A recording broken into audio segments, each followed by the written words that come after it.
परशुराम पिता माती माय तुझी दर्या देत आहे माया त्याच्या पोटची परी पैशा पायी गाठलीस तू एसटी मुंबईची माया रडवली बाय तिष्ठवली बापूस बोले ना काही व्यथा मनाची गेली रे सुकून ओल त्यांच्या डोळ्यांची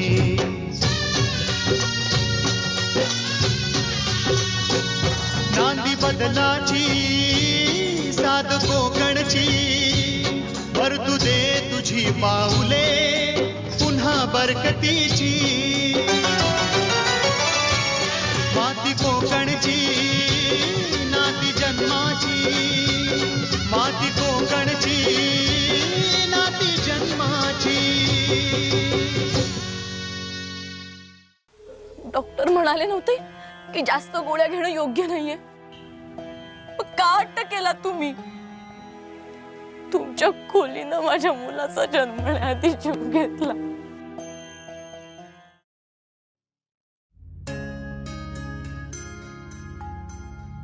हे आई गोष्ट सांग ना.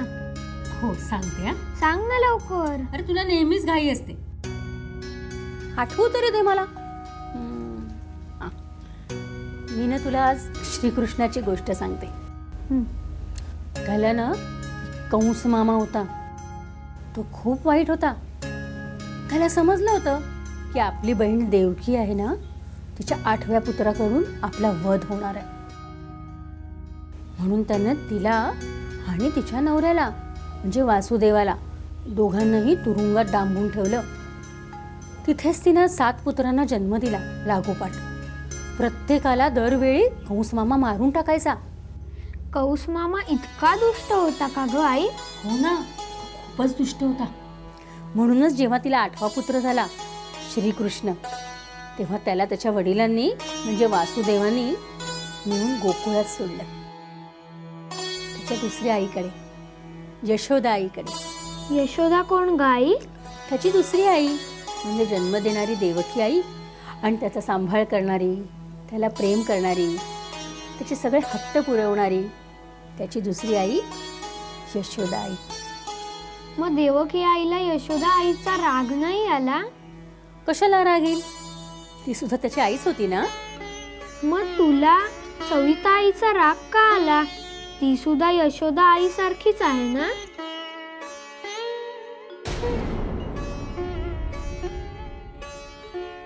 काय झालं आई? तू गप्प का? काही नाही, झोप.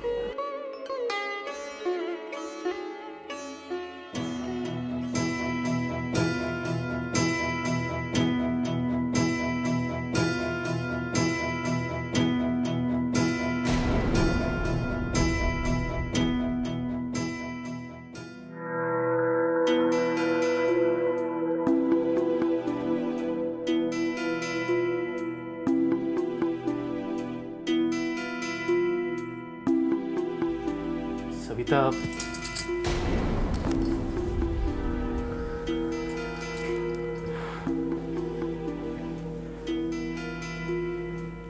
तुला खरं सांगतो सविता, मी स्वप्नातही विचार केला नव्हता ग असं काहीतरी होईल म्हणून. अनावधानाने झालंय सगळं. मला जरा जरी कल्पना आली असती ना, तर मी लगेच हे फॅमिली प्लॅनिंग थांबवलं असतं. मला तुझी अवस्था कळतीये, मी सुद्धा हातबल आहे ग.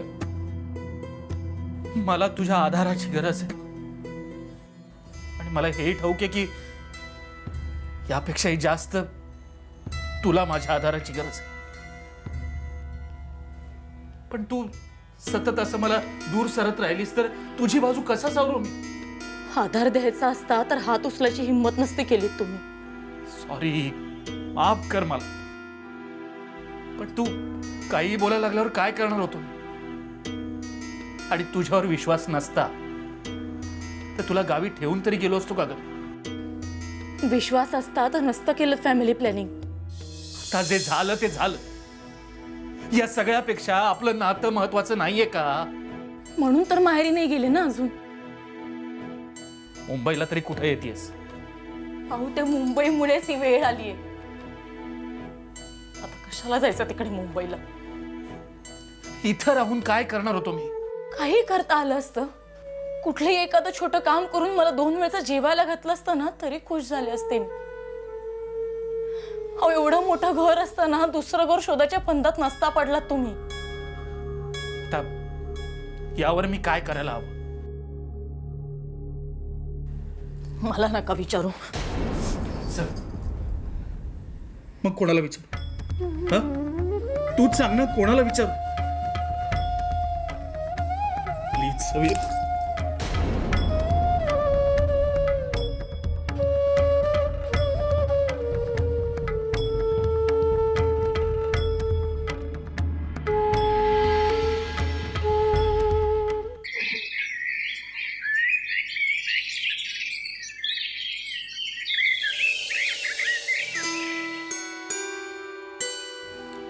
सुभद्रा, येशील ना माझ्या बरोबर? नाही नको. अरे लोक काय म्हणतील? अगं लोकांचा विचार तू कधीपासून करायला लागलीस? त्यांनी केला कधी तुझा विचार?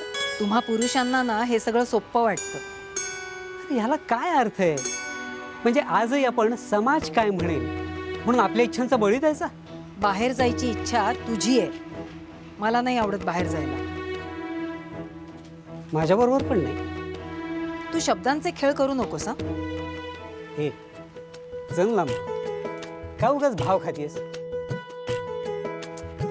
एकदाच माझी एवढी इच्छा तरी पूर्ण कर. अगं तिथं गेलीस ना की खूप समाधान मिळेल तुला. म्हणशील की बरं झालं मी इथं आले. मी असं काहीही म्हणणार नाही. हेच तुझं हे आधीच तर्क करणं असतं ना, हेच मला अजिबात आवडत नाही. अरे माझा स्वभाव मला पूर्ण माहित आहे. त्यामुळे मी तर्क करूच शकते. माझा स्वभाव मला माहिती आहे. त्यामुळे मी तुझे तर्क खोटे ठरवू शकतो ना. बरं बाबा चल बघूया तरी बाहेर एवढं काय ठेवलंय ते. हम्म.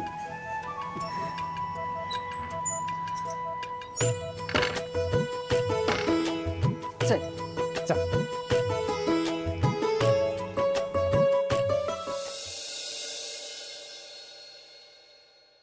अरे का आणलंयस मला इथं? सांगतो. चल तर. आणखी पाण्यात? मी नाही येणार. अरे वेडा आहेस का? अगं जास्त आत नाही जायचं. कुठपर्यंत जायचं ते ठरवलंय मी. अरे पण कशासाठी जायचं पुढे? इथून दिसतोय की समुद्र. आणि नवीन काय त्यात? रोजचाच तर आहे. रोजचाच आहे, पण पायाखालची वाळू सरकताना कसं वाटतं हे कधी मनापासून अनुभवलंस? नाही ना? चल तर मग. हा काय पोरखेळ आहे मधू? अगं चल ग.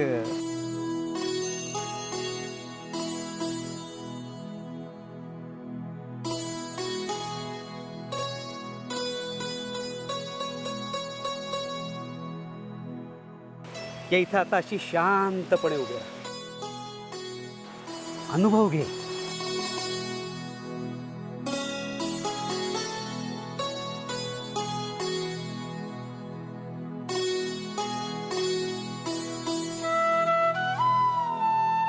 कसं वाटतंय आता? छान. हां, म्हटलं होतं का नाही मी तुला? तुला सांगू सुभद्रा, मला नव्यानं जगायला शिकवलं ना त्या समुद्राने. हाच तो समुद्र नेहमीचाच. किनारा तोच, पाणीही हेच. इथं रोज नव्या लाटांची निर्मिती होत असते. आयुष्याचंही तसंच असतं. आता सगळं संपलं असं म्हणून नुसते दिवस ढकलण्यात काय अर्थ आहे? हं? अगं रोज नव्यानं जन्माला यायचं आणि जगायचं. संकट काय ग? ती या भरती ओहोटीसारखी असतात. येतात जाता आपण किनाऱ्यासारखं तटस्थ राहायचं.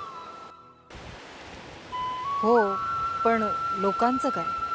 लोकांचं काय, याच गोष्टीचा विचार करण्यात आत्तापर्यंत आयुष्य एकटीनंच काढलंस. अगं मरणाबरोबर जगणं संपे, काय शिल्लक राहणार आहे?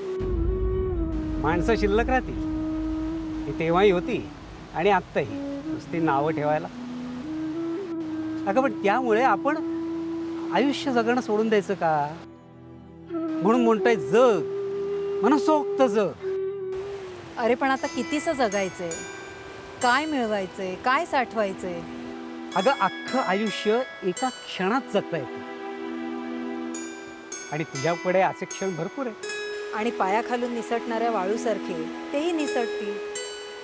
निसटतील, पण पुन्हा नव्यानं पायाखाली येतीलच ना. अगं निसटत असले तरी येताना आणि जाताना एक आनंद मागे ठेवून जातातच ना. सुभद्रा, मला तुला सांगायचंय, मला तुला पुन्हा हसताना बघायचंय. तुझ्या चेहऱ्यावरती मला इच्छापूर्तीचा आनंद बघायचा. मला माहिती आहे तुझी इच्छा काय आहे ती. यापूर्वी नाही कधी जमलं, पण एक मित्र म्हणून मी ठरवलं. आत्ता एवढंच सांगतो, तुला जगण्याचा आधार नक्की मिळेल. I promise.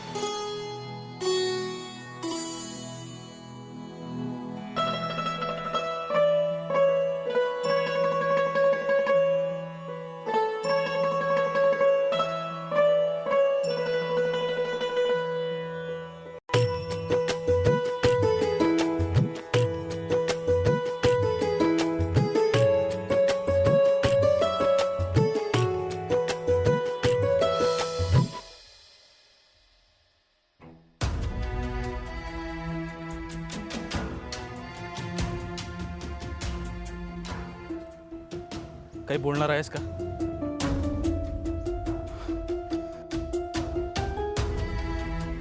सविता, अगं असं बोलणं टाकू नकोस. तुझ्याशिवाय कोणीच नाहीये मला. मुंबईत असलो ना तरी फक्त तुझ्या आठवणींवर जगत असतो. आता फोन नाही केला म्हणजे आठवण आली नाही असं वाटत असेल तुला, पण कायम तुझा विचार मनात असतो ग माझ्या. मी कमवतो तरी कोणासाठी? आपल्यासाठीच ना. त्याचीच फळं भोगते आता मी. तेव्हा माझ्याकडून चूक झाली मान्य आहे मला, आणि त्यासाठी जी शिक्षा देशील ना ती भोगायला तयार आहे. हवं तर सगळ्यांना ओरडून सांगतो की बाबांनो, हिच्यात दोष नाही माझ्यात दोष आहे. पण बोलणं टाकू नकोस का? बोलण्यासारखं काय राहिलंय आता आपल्या? नवरा बायको जे नातं असतं ते तुम्ही संपवून बसलाय. आता फक्त चुकांची कबुली आणि सांत्वन ऐकायला बोलू नका. जे तुला वाटतं ते समज. नाही, मला राग येत नाही तुझ्या वागण्याचा. उलट वाईट वाटतं का तुझ्याबद्दल? हा, पण आता हे वाईट वाटणे तुला फसवं वाटत असेल तर मी काहीच करू शकत नाही. पोचल्यावर फोन करेन. काळजी घे आणि जेव वेळेवर. जेवायचं की नाही ते माझं मी बघेन, पण मला असं सोडून जाताना तुम्हाला काहीच वाटत नाही ना? माती कोकणची नाती जन्माची. जेवायचं की नाही ते माझं मी बघेन, पण मला असं सोडून जाताना तुम्हाला काहीच वाटत नाही ना? जे वाटते ते सांगितलं मी तुला, आणि मला माहिती आहे की सध्या सगळ्यात जास्त तुला माझ्या आधाराची गरज आहे. माझं इथं थांबणं अपेक्षित आहे. पण ज्यामुळे तुला हे सगळं सहन करावं लागतंय तो सोबत असेल तर त्रासच होईल.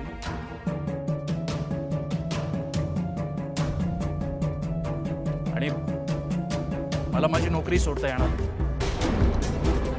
मी अपयशी झालोय पण हिम्मत नाही हारलो. तुझ्या सुखासाठी जगतोय आणि जगेन. पण आता मला नाही वाटत मी कोणासाठी जगेन. जेवढं जगले तेवढं पुरेसं आहे.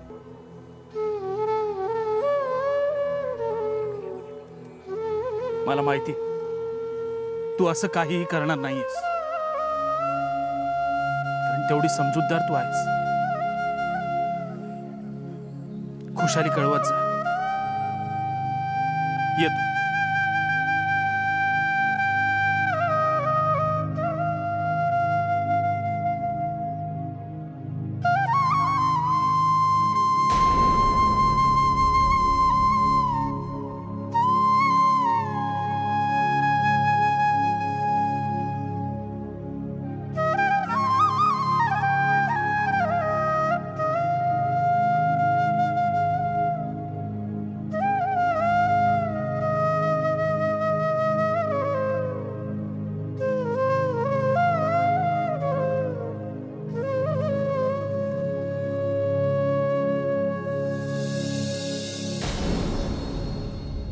अहो तुम्ही काळजीच करू नका हो, चिक्कार जमिनी पडल्या आहेत. हा लोक, अहो लोकांना काय कळतंय?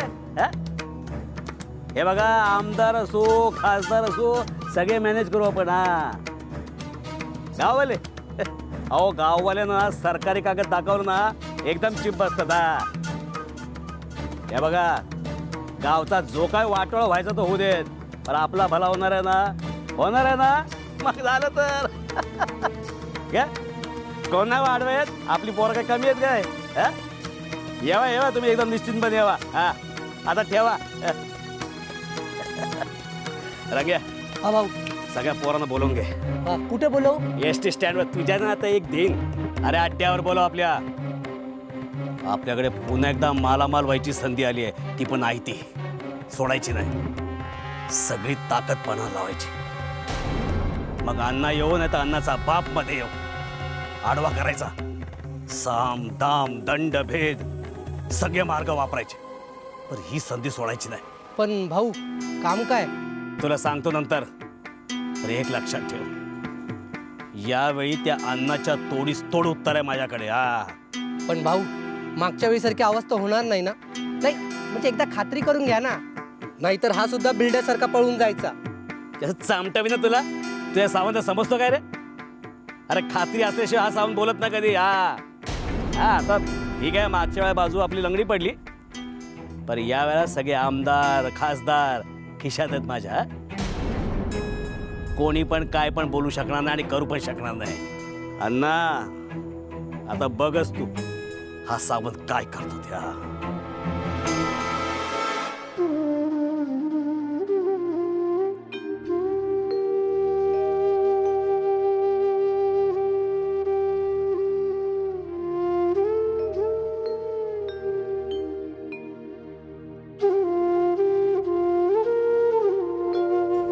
सवी,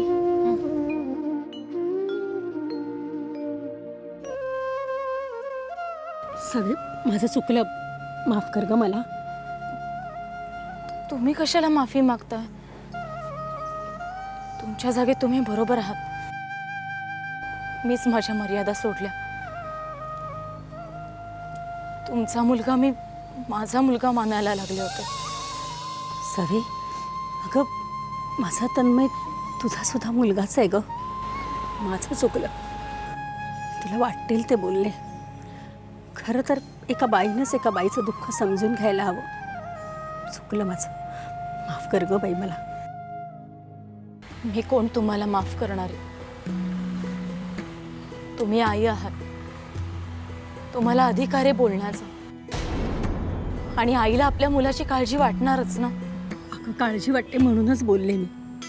अगं पण तुला मूल नाही म्हणून मी जे बोलले ना, ते बोलण्याचा मला अधिकारच नव्हता. जे झालं ते झालं. खूप चुकीचं वागले मी. मला माझी चूक कळली. अगं जन्म देणाऱ्या आईपेक्षा त्याचा सांभाळ करणारी, त्याला लळा लावणारी, त्याला माया देणारी त्याची खरी आई असते.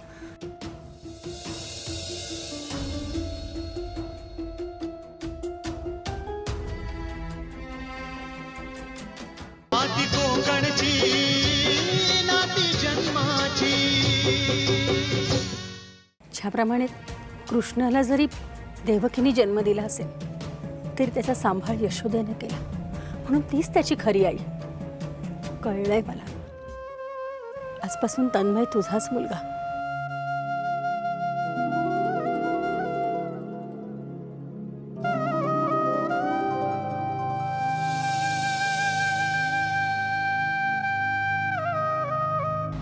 हो, ती तुझी आई आहे तन्मय. खरं सांगता? अगदी खरं. खोटं कशाला बोलेन ग मी आता. काल जेव्हा तन्मयने मला प्रश्न विचारला आणि मला उत्तर नाही देता आलं, तेव्हाच मला माझी चूक कळली. आई वडीलच मुलांवर संस्कार करत असतात, त्याप्रमाणेच मुलं पुढे वागतात ना.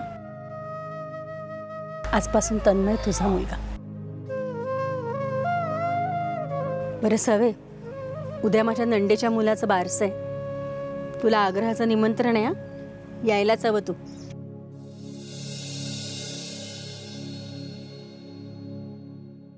तन्मय, खेळा तुझ्या आईजवळ हवा तेवढा वेळ. येते मी. तन्मय,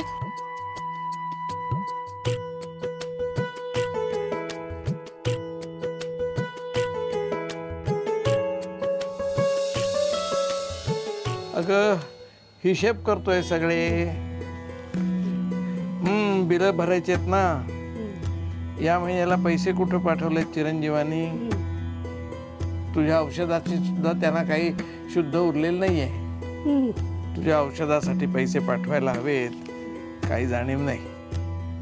उद्या तुला काही झालं तर त्यांना काही फरक पडत नाही. फरक पडतोय मला. तुझ्याशिवाय मी कसा जगणार काय सांगू. माझं तुझ्याशिवाय पान हलत नाही. हो हो होय. अगं मी तरी काय करणार पैशाशिवाय. हे असे उफराटे वागणार आहेत हे आधी ठाऊक असताना तर त्यांच्या शिक्षणासाठी एवढा पैसा खर्च केला नसता. सगळे पैसे आपल्या म्हातारपणासाठी ठेवले असते राखून. काय होत आहे? थांब थांब. आलो आलो आलो आलो गो बायो.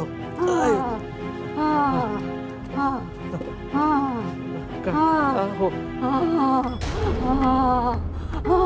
घाबरू नको. थांब थांब मी आणतो. डॉक्टरला बोलावून आणतो. घाबरू नको तू. मी आलोच.